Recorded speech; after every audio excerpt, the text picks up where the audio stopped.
शिव बाबा याद है ना। ओम शांति।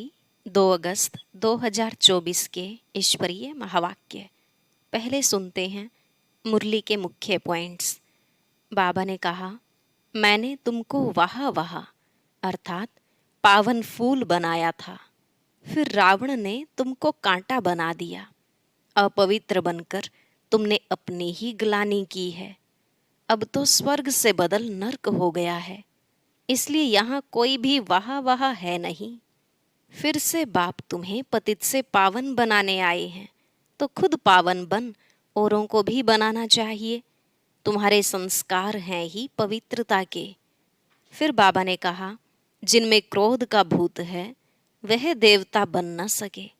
उस हेवन में जाने के लिए तो तुम्हारे अंदर दैवी गुण होने चाहिए। अपने को देखते रहो कि हम सर्वगुण संपन्न बने हैं। हमारी चलन देवताओं मिसल है। सदा अपने ऊपर अटेंशन रखो, क्योंकि तुम सबको सिखलाने वाले हो। तुम्हारी तो बड़ी शांत चित अवस्था होनी चाहिए। फिर बाबा ने कहा, यहाँ आए हो शांति सीखने, फिर यहाँ से बाहर जाकर अशांत नहीं हो जाना। जो खुद अशांत रहते वह औरों को भी अशांत बना देते हैं। वास्तव में अशांति होती ही है अपवित्रता से। लास्ट में बाबा ने कहा, तुमने भगवान से प्रतिज्ञा की है कि हम पवित्र बन पवित्र दुनिया का वर्षा लेंगे, सिविल आई रखेंगे, विकार में नहीं जाएंगे, क्रिमिनल दृष्टि छोड़ देंगे। परंतु माया की युद्ध में बच्चे ये प्रतिज्ञा भूल जाते हैं। ध्यान रहे, अगर बाप से वर्षा लेते लेते काला मुंह कर लिया तो फिर वर्षा पा नहीं सकेंगे। अब सुनते हैं महावाक्यों को विस्तार से। बाबा ने कहा, मीठे बच्चे, तुम्हारे निजी संस्कार पवित्रता के हैं। तुम रावण के संग में आकर पतित बने। अब फिर पावन बन पावन दुनिया का मालिक बनना है। प्रश्न, अशांति का कारण और उसका निवारण क्या है? उत्तर, अशांति का कारण है अपवित्रता। अब भगवान बाप से वायदा करो कि हम पवित्र बन पवित्र दुनिया बनाएंगे, अपनी सिविल आई रखेंगे, क्रिमिनल नहीं बनेंगे, तो अशांति दूर हो सकती है। तुम शांति स्थापन करने के निमित्त बने हुए बच्चे कभी अशांति नहीं फैला सकते। तुम्हें शांत रहना है, माया के गुलाम नहीं बनना है। ओम शांति। बाप बैठ बच्चों को समझाते हैं कि गीता के भगवान ने गीता सुनाई, एक बार सुनाकर फिर तो चले जाएंगे। अभी तुम बच्चे गीता के भगवान से वही गीता का ज्ञान सुन रहे हो और राजयोग भी सीख रहे हो। वे लोग तो लिखी हुई गीता पढ़कर कंठ कर लेते हैं, फिर मनुष्यों को सुनाते रहते हैं। वह भी फिर शरीर छोड़ जाए, दूसरे जन्म में बच्चा बने, फिर तो सुना न सके। अब बाप तुमको गीता सुनाते रहते हैं जब तक तुम राजाई प्राप्त करो। लौकिक टीचर भी पाठ पढ़ाते ही रहते हैं, जब तक पाठ पूरा हो सिखाते रहते हैं। पूरा हो जाता फिर हद की कमाई में लग जाते। टीचर से पढ़े, कमाई की, बूढ़े हुए, शरीर छोड़ा, फिर दूसरा शरीर जाकर लेते हैं। वो लोग गीता सुनाते हैं। अब इससे प्राप्ति क्या होती है यह तो कोई को पता नहीं। गीता सुनाकर फिर दूसरे जन्म में बच्चा बना तो सुना न सके। जब बड़े हों, बुजुर्ग बने, गीता पाठी हों, तब फिर सुनावें। यहाँ बाप तो एक ही बार शांतिधाम से आकर पढ़ाते हैं, फिर चले जाते हैं। बाप कहते हैं, तुमको राजयोग सिखाकर हम अपने घर चले जाते हैं। जिनको पढ़ाता हूँ वह फिर आकर अपनी प्रारब्ध भोगते हैं, अपनी कमाई करते हैं, नंबरवार पुरुषार्थ अनुसार धारणा कर फिर चले जाते हैं। कहाँ? नई दुनिया में। यह पढ़ाई है ही नई दुनिया के लिए। मनुष्य तो यह नहीं जानते कि पुरानी दुनिया खत्म हो फिर नई दुनिया स्थापन होनी है। तुम जानते हो हम राजयोग सीखते ही हैं, नई दुनिया के लिए। फिर न यह पुरानी दुनिया न पुराना शरीर होगा। आत्मा तो अविनाशी है। आत्माएं पवित्र बन फिर पवित्र दुनिया में आती हैं। नई दुनिया थी जिसमें देवी देवताओं का राज्य था, जिसको स्वर्ग कहा जाता है। वह नई दुनिया बनाने वाला भगवान ही है।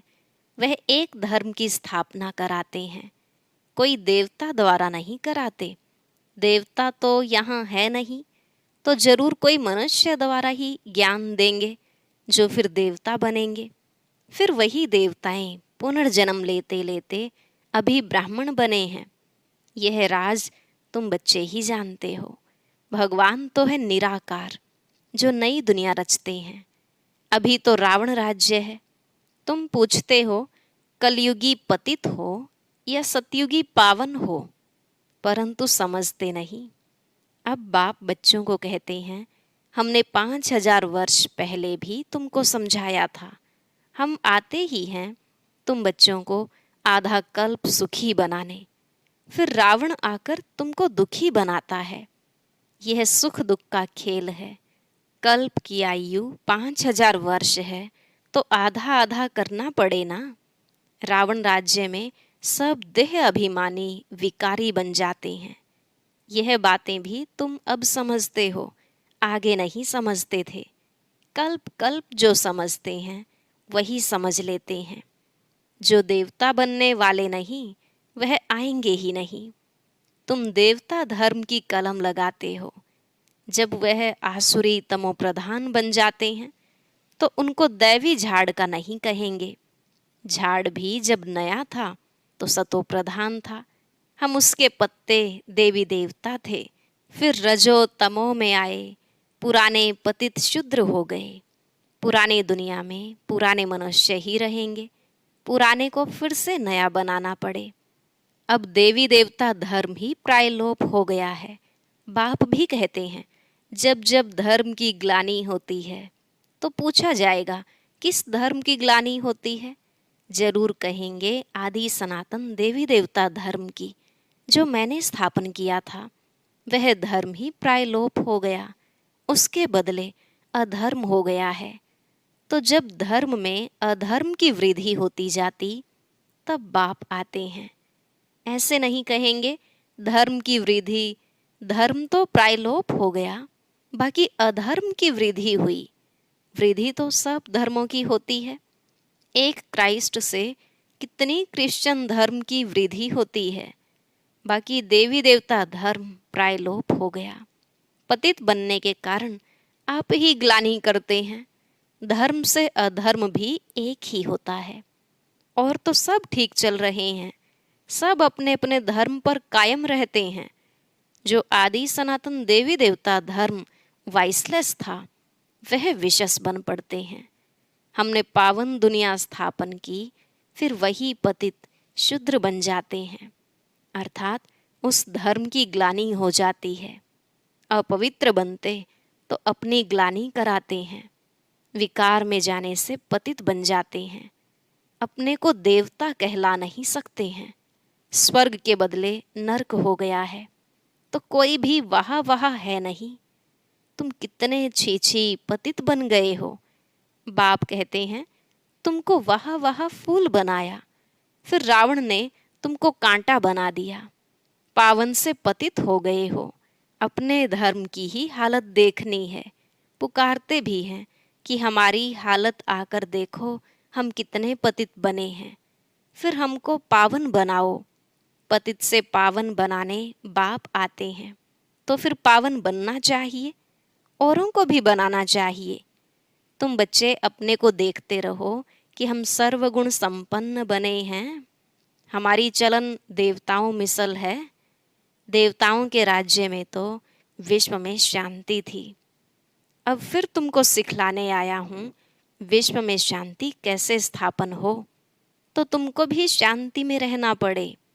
शांत होने की युक्ति बताता हूँ कि मेरे को याद करो तो तुम शांत हो, शांति धाम में चले जाएंगे। कोई बच्चे तो शांत रहकर औरों को भी शांति में रहना सिखलाते हैं, कोई अशांति कर देते हैं। खुद अशांत रहते हैं तो औरों को भी अशांत बना देते हैं। शांति का अर्थ नहीं समझते। यहाँ आते हैं शांति सीखने, फिर यहाँ से जाते हैं तो अशांत हो जाते हैं। अशांति होती ही है अपवित्रता से। यहाँ आकर प्रतिज्ञा करते हैं, बाबा हम आपका ही हूँ, आपसे विश्व की बादशाही लेनी है। हम पवित्र रहकर फिर विश्व के मालिक जरूर बनेंगे। फिर घर में जाते हैं तो माया तूफान में ले आती है। युद्ध होती है ना, फिर माया के गुलाम बन पतित बनना चाहते हैं। अबलाओं पर अत्याचार वही करते हैं जो प्रतिज्ञा भी करते हैं हम पवित्र रहेंगे। फिर माया का वार होने से प्रतिज्ञा भूल जाते हैं। भगवान से प्रतिज्ञा की है कि हम पवित्र बन पवित्र दुनिया का वर्षा लेंगे। हम सिविल आई रखेंगे, अपनी कुदृष्टि नहीं रखेंगे, विकार में नहीं जाएंगे, क्रिमिनल दृष्टि छोड़ देंगे। फिर भी माया रावण से हार खा लेते हैं। तो जो निर्विकारी बनना चाहते हैं उनको तंग करते हैं। इसलिए कहा जाता है अबलाओं पर अत्याचार होते हैं। पुरुष तो बलवान होते हैं, स्त्री निर्बल होती है। लड़ाई आदि में भी पुरुष जाते हैं क्योंकि बलवान है। स्त्री नाजुक होती है, उनका कर्तव्य ही अलग है। वह घर संभालती है, बच्चे पैदा कर उनकी पालना करती है। यह भी बाप समझाते हैं वहाँ होता ही है एक बच्चा, सो भी विकार का नाम नहीं। यहाँ तो सन्यासी भी कभी कभी कह देते हैं कि एक बच्चा तो जरूर होना चाहिए। क्रिमिनल आई वाले ठग ऐसी शिक्षा देते हैं। अब बाप कहते हैं इस समय के बच्चे क्या काम के होंगे, जबकि विनाश सामने खड़ा है। सब खत्म हो जाएंगे। मैं आया ही हूँ पुरानी दुनिया का विनाश करने। वह हुई सन्यासियों की बात। उन्हों को तो विनाश की बात का मालूम ही नहीं। तुमको बेहद का बाप समझाते हैं अब विनाश होना है। तुम्हारे बच्चे वारिस बन नहीं सकेंगे।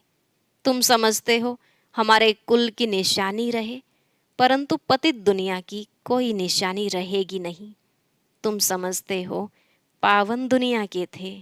मनुष्य भी याद करते हैं क्योंकि पावन दुनिया होकर गई है, जिसको स्वर्ग कहा जाता है। परंतु अब तमो प्रधान होने के कारण समझ नहीं सकते हैं। उन्हों की दृष्टि ही क्रिमिनल है। इसको कहा जाता है धर्म की ग्लानि। आदि सनातन धर्म में ऐसी बातें होती नहीं। पुकारते हैं पतित पावन आओ, हम पतित दुखी हैं। बाप समझाते हैं हमने तुमको पावन बनाया, फिर माया रावण के कारण तुम पतित बने हो, अब फिर पावन बनो। पावन बनते हो, फिर माया की युद्ध चलती है। बाप से वर्षा लेने का पुरुषार्थ कर रहा था, परंतु फिर काला मुंह कर दिया तो वर्षा कैसे पाएंगे। बाप आते हैं गोरा बनाने। देवताएं जो गोरे थे वही काले बने हैं। देवताओं के ही काले शरीर बनाते हैं। क्राइस्ट बुद्ध आदि को कभी काला देखा? देवी देवताओं के चित्र काले बनाते हैं। जो सर्व का सद्गति दाता परम पिता परमात्मा सर्व का बाप है, जिसको कहते हैं परम पिता परमात्मा आकर लिबरेट करो, वह कोई काला थोड़ी ही हो सकता है। वह तो सदैव गोरा एवर प्योर है। देवताओं को महान आत्मा कहा जाता है। श्री कृष्ण तो देवता हुआ। अभी तो कलयुग है। कलयुग में महान आत्मा कहाँ से आए? श्री कृष्ण तो सतयुग का फर्स्ट प्रिंस था। उनमें दैवी गुण थे। अभी तो देवता आदि कोई है नहीं। साधु संत पवित्र रहते हैं, फिर भी पुनर्जन्म विकार से लेते हैं। फिर संन्यास धारण करना पड़ता है। देवताएं तो सदैव पवित्र हैं। यहाँ रावण राज्य है। रावण को 10 शेष दिखाते हैं, 5 स्त्री के 5 पुरुष के। यह भी समझते हैं 5 विकार हर एक में हैं। देवताओं में तो नहीं कहेंगे ना, वह तो है ही सुख धाम। वहाँ भी रावण होता तो फिर दुख धाम हो जाता। मनुष्य समझते हैं देवताएं भी तो बच्चे पैदा करते हैं, वह भी तो विकारी ठहरे। उन्हों को यह पता ही नहीं है देवताओं को गाया ही जाता है संपूर्ण निर्विकारी, तब तो उन्हों को पूजा जाता है। सन्यासियों की भी मिशन है, सिर्फ पुरुषों को सन्यास कराए मिशन बढ़ाते हैं। बाप फिर प्रवृत्ति मार्ग की नई मिशन बनाते हैं, जोड़ी को ही पवित्र बनाते हैं। फिर तुम जाकर देवता बनेंगे। तुम यहाँ सन्यासी बनने के लिए नहीं आए हो, तुम तो आए हो विश्व का मालिक बनने। वह तो फिर गृहस्थ में जन्म लेते हैं, फिर निकल जाते हैं। तुम्हारे संस्कार हैं ही पवित्रता के। अब अपवित्र बने हो, फिर पवित्र बनना है। बाप पवित्र ग्रस्त आश्रम बनाते हैं। पावन दुनिया को सतयुग, पतित दुनिया को कलयुग कहा जाता है। यहाँ कितनी पाप आत्माएं हैं। सतयुग में यह बातें होती नहीं। बाप कहते हैं जब जब भारत में धर्म की ग्लानि होती है, अर्थात देवी देवता धर्म वाले पतित बन जाते हैं, तो अपनी ग्लानि कराते हैं। बाप कहते हैं हमने तुमको पावन बनाया, फिर तुम पतित बने, कोई काम के नहीं रहे। जब ऐसे पतित बन जाते हो, तब फिर पावन बनाने हमको आना पड़ता है। यह ड्रामा का चक्र है जो फिरता रहता है। हेवन में जाने के लिए फिर दैवी गुण भी चाहिए। क्रोध नहीं होना चाहिए। क्रोध है तो वह भी जैसे असुर कहलाएंगे। बड़ी शांतचित अवस्था चाहिए। क्रोध करते हैं तो कहेंगे इनमें क्रोध का भूत है। जिनमें कोई भी भूत है वह देवता बन न सके, नर से नारायण बन न सके। देवता तो हैं ही निर्विकारी, यथा राजा रानी तथा प्रजा निर्विकारी हैं। भगवान बाप ही आकर संपूर्ण निर्विकारी बनाते हैं। अच्छा, मीठे मीठे सिकिलधे बच्चों प्रति माता पिता बाप दादा का याद प्यार और गुड मॉर्निंग। रूहानी बाप की रूहानी बच्चों को नमस्ते। रूहानी बच्चों की रूहानी बाप दादा को नमस्ते नमस्ते, गुड मॉर्निंग, शुक्रिया बाबा, शुक्रिया। धारणा के लिए मुख्य सार। पहला पॉइंट, बाप से पवित्रता की प्रतिज्ञा की है तो अपने को माया के वार से बचाते रहना है। कभी माया का गुलाम नहीं बनना है। इस प्रतिज्ञा को भूलना नहीं है, क्योंकि अब पावन दुनिया में चलना है। दूसरा, देवता बनने के लिए अवस्था को बहुत बहुत शांतचित्त बनाना है। कोई भी भूत प्रवेश होने नहीं देना है। दैवी गुण धारण करने हैं। आज का वरदान, फरिश्ते स्वरूप की स्मृति द्वारा बाप की छत्र छाया का अनुभव करने वाले विघ्न जीत भव। फरिश्ते स्वरूप की स्मृति द्वारा बाप की छत्र छाया का अनुभव करने वाले विघ्न जीत भव। बाबा ने कहा, अमृत वेले उठते ही स्मृति में लाओ कि मैं फरिश्ता हूँ। ब्रह्मा बाप को यही दिल पसंद गिफ्ट दो तो रोज अमृत वेले बाप दादा आपको अपनी बाहों में समा लेंगे। अनुभव करेंगे कि बाबा की बाहों में अतीन्द्रिय सुख में झूल रहे हैं। जो फरिश्ते स्वरूप की स्मृति में रहेंगे, उनके सामने कोई परिस्थिति व विघ्न आएगा भी तो बाप उनके लिए छत्र छाया बन जाएंगे। तो बाप की छत्र छाया व प्यार का अनुभव करते विघ्न जीत बनो। स्लोगन, सुख स्वरूप आत्मा स्वस्थिति से परिस्थिति पर सहज विजय प्राप्त कर लेती है। सुख स्वरूप आत्मा स्वस्थिति से परिस्थिति पर सहज विजय प्राप्त कर लेती है। अच्छा, ओम शांति। अब सुनते हैं आज की अव्यक्त मुरली। इसके लिए ऊपर दिए गए बॉक्स पर क्लिक करें।